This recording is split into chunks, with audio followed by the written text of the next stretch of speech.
Good morning, YouTube. Today is 7/28/21, and it is officially day one of the 2021 National Card Convention. I think it's Sports Card Convention, NCCS. I forget what it stands for. But anyway, it's the national. The first day. Yeah, today starts it. And you can see I'm not there. Well, that's not a surprise. I wasn't, I told you people I wasn't going to make it. But I'm excited for the event. I'm excited going on, stories. It's going to be a fun few days. So let's be excited about it. It's also end of the year. End of the month coming up. So that's pretty exciting as well. Well, hope everybody's doing well. Thank you very much for stopping by. Let's go ahead and jump into some content. We'll come back to the content, the comments and questions, and go from there. I'll be honest, I don't have a lot scheduled today. Today we're going to just go over some of the recent articles on Sports Collectors Daily, and then we're going to take some time and look at some videos from yesterday, and we'll wrap it up with talk. So we'll go let me share screen, and then that's the wrong button. Share screen. Bam. Bam.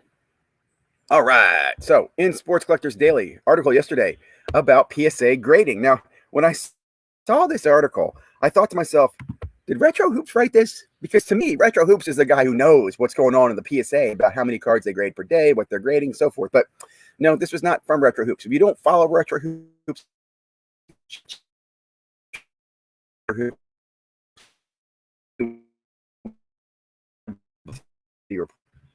but this is pretty interesting. 26,000 cards per day. They go over some details here. They talk about the Jordan cards, how many cards are being graded. I think since May, since the time they've shut down, I believe, they estimate they've done over 2 million cards have been graded. But they're still shut down and they don't have all the levels open. So it starts to make me wonder, how many cards do you think they have in the backlog? And I know I watch Retro Hoops. He makes some estimates, 5 million, 10 million. There's clearly lots of cards in the backlog.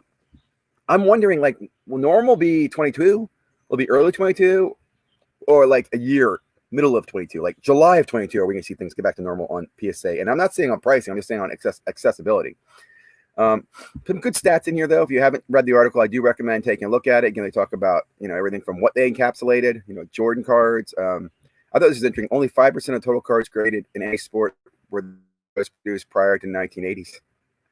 That's funny to me because, again, when I came back to the hobby in 2015, 2016, PSA was the vintage company and Beckett was the modern company. And a lot of that had to do with a lot of the good cards in the hobby were thick cards and or autograph relic cards. In fact, I'll just be honest with you. When I came back to the hobby, not many people were grading non-auto, non-relic cards. I mean, rookie cards, if they were numbered and very rare, they would get graded, right? For the most part, people weren't grading a lot of stuff. In fact, I remember 2016, 17, the Ben Simmons silver Prism, because he had no autographs that year, Panini, and that card breaking $1,000 was kind of like the first, wow, you can make money off of a non-auto, relic rookie card. So, again, wow, how the market has changed. Here we are in 2021, and PSA does 5% of vintage business right now. Crazy when you think about it. Another cool article I would like to bring to your attention. Now, I like to try things before I criticize them. I did try repacks, by the way, not just recently, but I tried them in my life, so that's why I criticize them.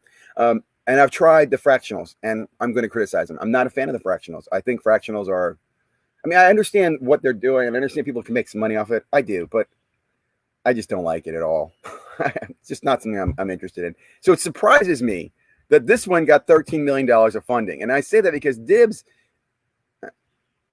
this might be the least of the group that are doing well. And I use Dibs. And the stuff I bought in Dibs is all down. I think there are a few things that have gone up, but for the most part, Dibs is down. Here's another thing about Dibs that I find interesting. When Dibs came out, they emphasized that they were using NFTs. I don't see that written anywhere in here at all. I don't think they even talk about it. Now, again, it makes me kind of think back to a marketing move, right? They said they're using NFTs.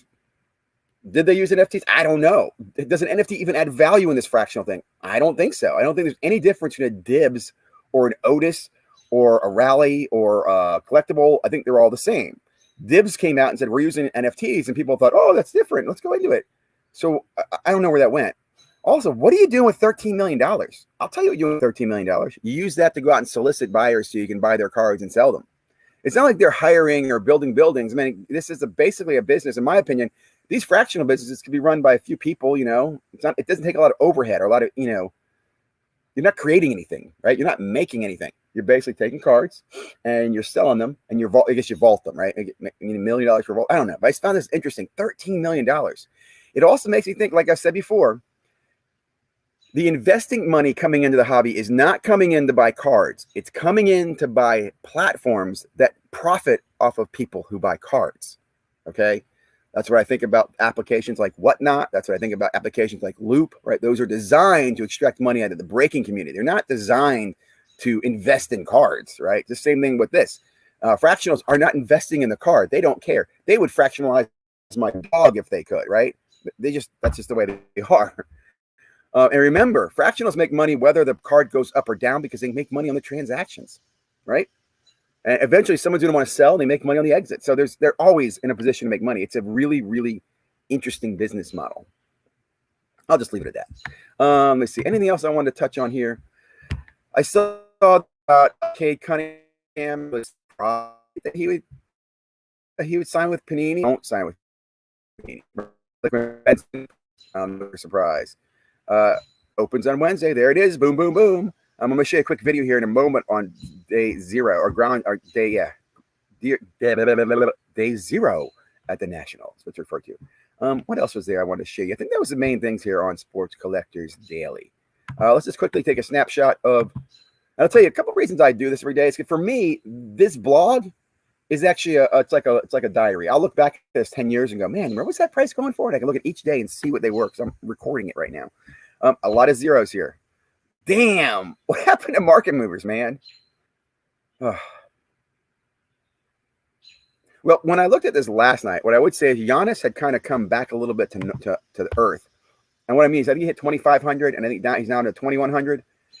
Let's see where he is right now. This is the chart, right? He went up as high as like 26, and then he's down to 21. What's this last bubble? 22.6. So, leveling off. Or, stabilizing. Definitely took a little bump, but nothing huge when you consider where the guy was, this year. Is it this year? Or no, that'd be all time. I need all time. All data. And this is where you're going to see, there's that big spike.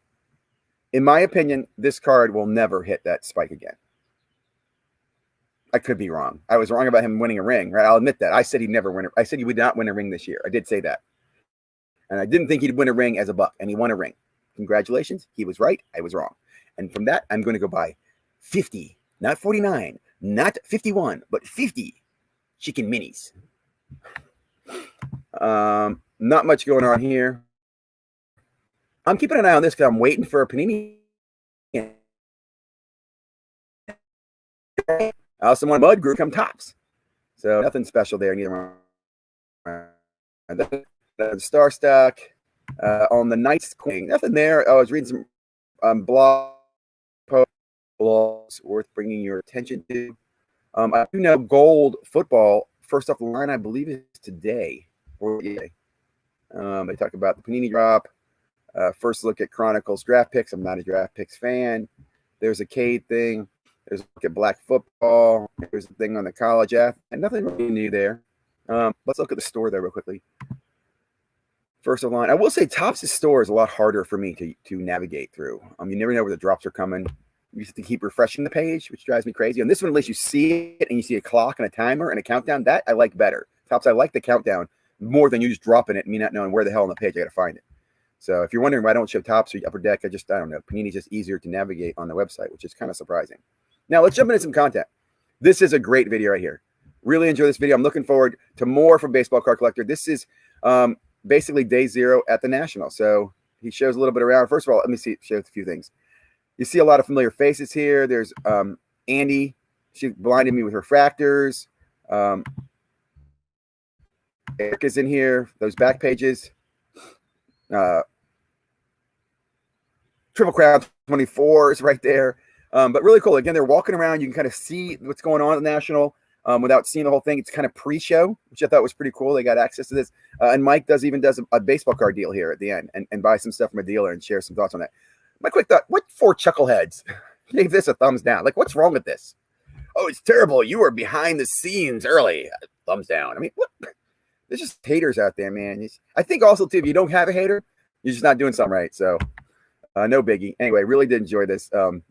It was a very good video. And I look forward to more of these videos. Listen to what I'm saying. We're going to get a lot of good content. And I'm not looking for the content of you showing me the floor and a bunch of cards and you doing a deal. I don't care about that. I liked what I just saw from Michael. Show me what's going on. Tell me the people you meet. I'm still waiting for somebody to go live or put a video out one night at the National where they're just sitting there drinking and talking about stories or ripping a box and just having fun. Pepino Man. I can't wait to see Pepino Man at the National. Video I found very interesting. So very polarizing figure in the hobby, Vegas Dave. Let me just say this.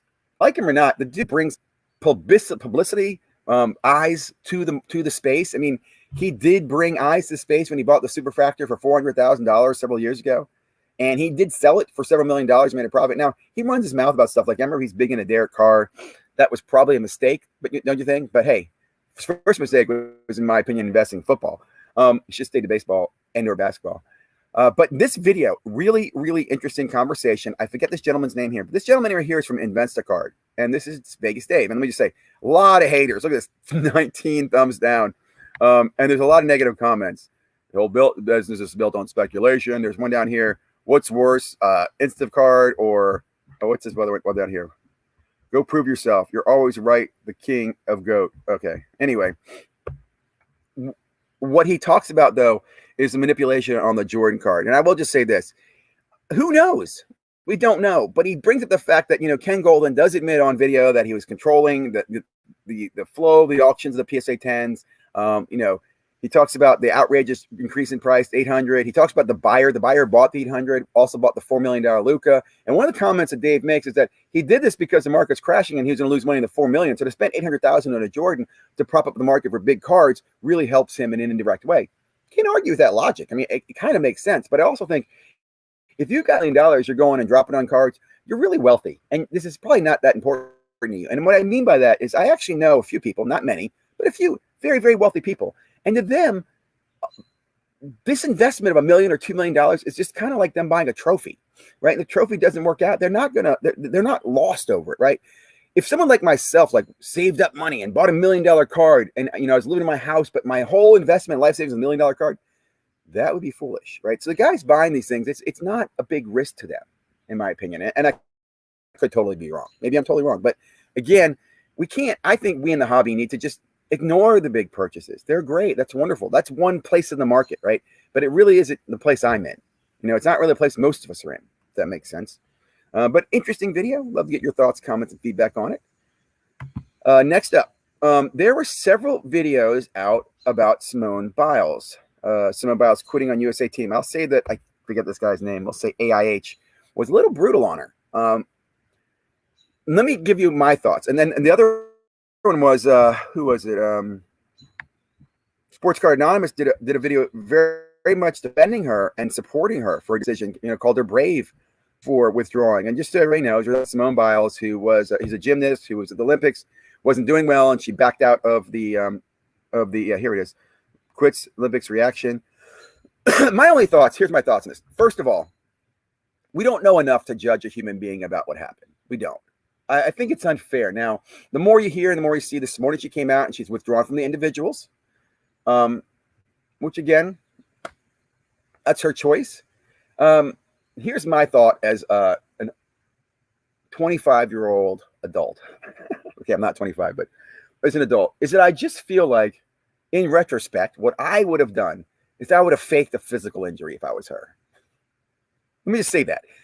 Twist your ankle, tell me you sprained your knee, I don't know. But to come out and say that you just don't feel good, mental pressure, and use that to get out, I don't think was the best thing to do. Now, I'm not going to pick on the mental thing because I understand that people have mental problems, and that's fair, right? That they do, and we can't judge them for that. Did I have another video? Yeah, I have another video coming up here. But I think that would have been a better move for her. I know I saw comments about how she took a place from other people on the team and somebody else could have competed. And I've seen a bunch of comments, but they're pro or con. It's interesting how the media, in my opinion, is very much showing the positive. Hey, let's celebrate Simone. She did a great job because she, I don't think that's the right thing either. I don't know. And let me just make this comment. Look, if you've played sports competitively, okay, and not even competitively, well, competitively or not, but if you play sports, you probably know what I'm about to say. And that's that most sports are 51% mental. It really is. Most of it is mental strength, mental fortitude, how you talk to yourself about what you're going to do. Self-talk is very, very important in your capabilities. And I just think that using a mental illness or I wasn't mentally ready as an excuse is interesting. Let's just say that, right? My son plays basketball. And one thing I notice is that when his team's down or he misses some shots, he gets frustrated on the court. He puts his head down. He doesn't run back to the defense as fast enough. And I make a comment, you've got to block that out. You got to look at all these players. I remind him to watch like a Jordan or a LeBron or freaking, I don't care, Alex Caruso. When they miss a shot, what do? They run back down the field and get on defense. They don't do an aw shucks. They don't shake their arm bum. No, they just go do it. You're going to miss more in your life than you're going to make, right? You just got to be strong. My last quick comment on this is that as an older generation, I know a lot of the older generations looking down on the younger generation go, oh, they're just not like we are. They're weak. They don't understand. They're the participation trophy group. They're soft. Every generation says that about the generation below them. The generation above it used to call my generation weak and soft because they went through Vietnam. We never knew a war. We're so soft. And I'll even say our generation doesn't know real war. I know people say, hey, we were in Iraq and Afghanistan. I know, but those were not wars like Korea or Vietnam or World War II, where we were taking mass casualties and losing mass battles. And it's a different world than it is. Technology. Anyway, I'm going off on a tangent there, but hope you get the gist of my comments there. Let me go ahead and pop over to the last video I want to talk about. This one got me a little concerned. First of all, this one came out today. And I saw Eric on the video prior where he's talking to a baseball card collector at the National. So when I saw this time to say goodbye, I knew he wasn't leaving the hobby. And I know he's not ending his channel, which is a couple of things people thought. But he talks about how he's been a retail guy and he's shifting his business into retail. He's not going to be chasing retail anymore or the same way or not as much. And he's just sell some stuff. And again, he talks about his I guess his evolution as a collector, right? And what's going on in his world. And again, I think to myself, what four chuckleheads gave this guy a thumbs down? I mean, he's just sharing with you his opinions and thoughts. He didn't tell you to do anything, right? He's just sharing you what he believed.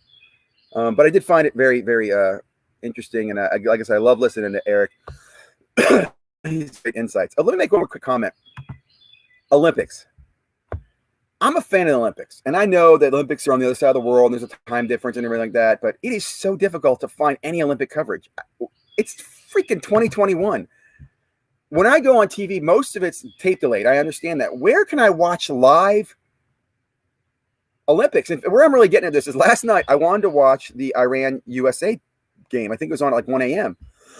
I couldn't find it. I couldn't find it on the networks. I couldn't find any information on ESPN. I'm like, I just think they've done a terrible job in the coverage. And I even looked on like ESPN, or not ESPN. I know NBC covers the Olympics and they have USA Network and a couple other networks carrying it.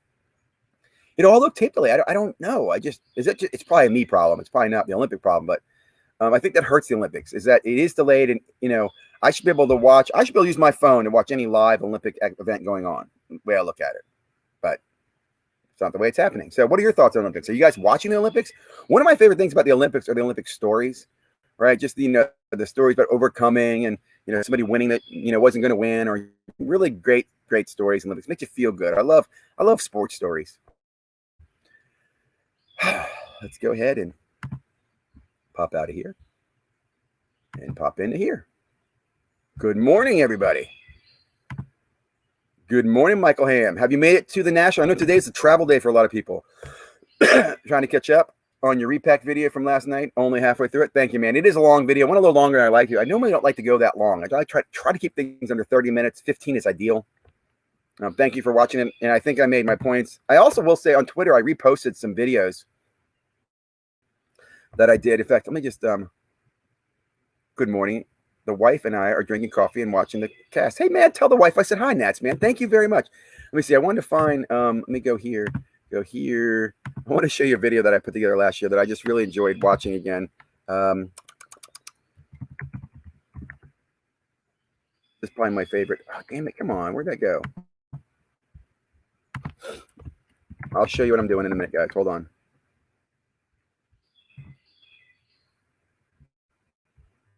People customize and save. Give me 1 second. Come on. What's up with these damn commercials? This is my channel. I got damn commercials on it. This is a video that I put together back in June of 2020. So over a year ago. Let me share this with you because I think it's kind of funny.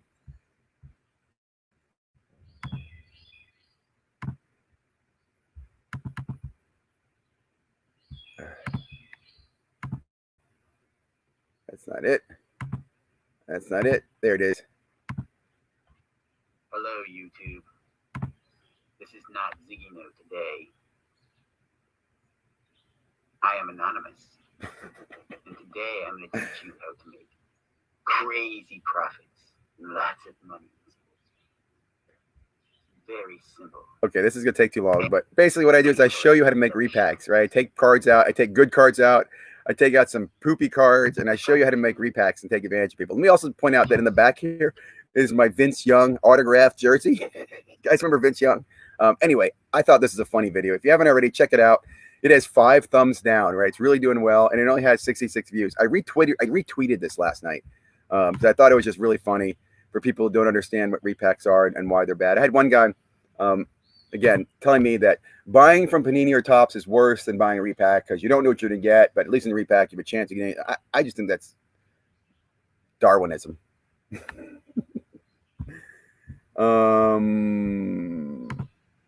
With the updated CDC guidance on COVID, how do you think that will impact the local attendance at the Nationals week? I don't think it'll have any impact at all.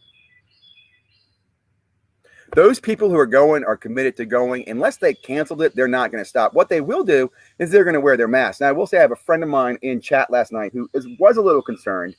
He is vaccinated and he is going, and he's concerned because he's got young kids and he knows that, hey, from apparently, you can be a carrier now, or I don't know, it's something weird.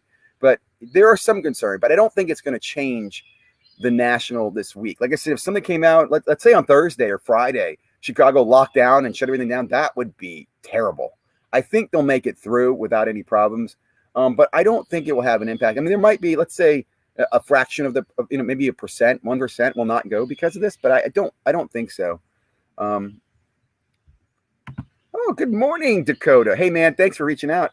Hey, people sad they ain't going. That's all. Yeah. So listen, let me quickly say, hey, thank you for the email. It's my fault. And what I'm talking about is Dakota invited me to fantasy football. I missed the registration. It's my fault. I'm just bad on my emails. But thank you, man. We'll talk later on. Really enjoy your content yesterday. I didn't get the reasoning for the video. I can get retail, so I'm selling everything.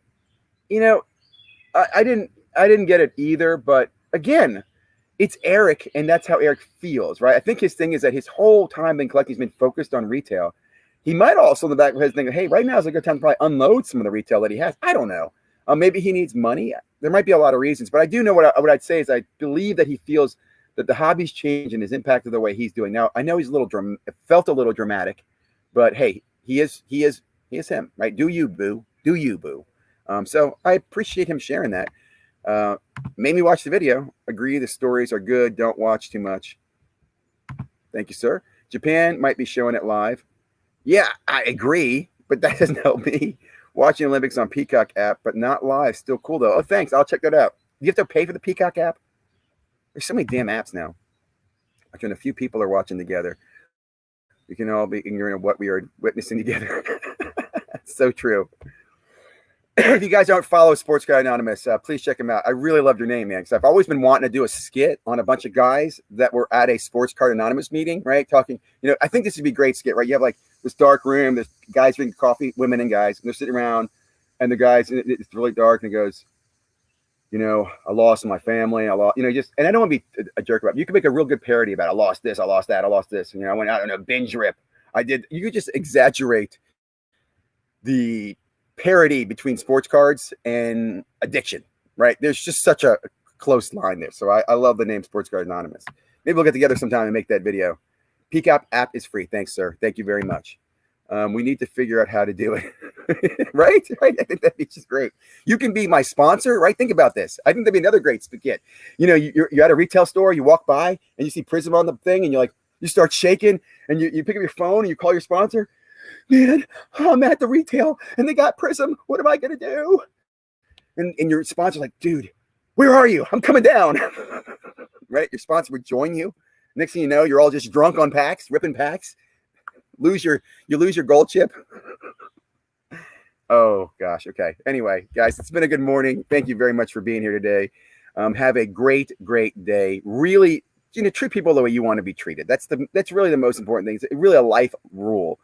Enjoy the content. I do have a video I'm dropping tonight. I will say on the channel on Top Shot. Top Shot's birthday, by the way, was yesterday. They were 1 year of market presence as of July 27th. Yesterday, they started in July 27th, 2020. So it's a pretty interesting story. And I question whether there was some manipulation in the pricing on Top Shot. So check out that video if you want to. I think it drops tonight at 7 o'clock. Have a great day, guys. Thanks very much for joining. Really do appreciate it. Have a